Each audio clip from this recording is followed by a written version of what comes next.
ஒரு கடை போட்டிருந்தாங்க. அது வந்து சில்லறையும் அதே மாதிரி தான் போட்டுருவாரு. அப்படி போடக்கூடாதுல்ல. இப்போ சில்லறைன்னா சில அறைங்கிற பொருளாயிரும், சில அறைன்னா பாதிங்கிற பொருளாயிரும். அறைன்னு போட்டாது பகுதிங்கிற பொருள் வரும். பால் பண்ணைன்னு போட்டிருக்காங்க. பால் பண்ணைன்னு போடலாம்.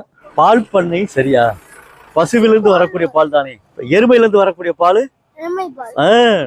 குதிரையிலிருந்து வரக்கூடிய பால், புலியிலிருந்து வரக்கூடிய பால், அதே மாதிரி பசுவிலிருந்து வரக்கூடிய பால் பசுப்பால். யூடியூப்ல போடுவேன். ஆமா, யூடியூப்ல பாக்கட்டும். உங்க அத்தை கிடையாது, தப்பாளி இருக்காங்களே, சந்தோஷப்படுவாங்களா? அருமைடா, அருமை அருமை. நீங்க எத்தனாவது படிக்கிறீங்க? 5வது படிக்கிறீங்க. எந்த பள்ளியில படிக்கிறீங்க? அழகப்பா தொடக்க பள்ளியில படிக்கிறீங்க. வாழ்த்துக்கள். எல்லாரும் நல்லா படிக்கணும். லீடர்ஸ்ல படிக்கிறீங்களா? நீங்க எங்க படிக்கிறீங்க? பால்வாடியில படிக்கிறீங்களா? அதான் பால்வாடியில படிக்கிறாரா? வாழ்த்துக்கள். வாங்க வாங்க, வாழ்த்துக்கள்.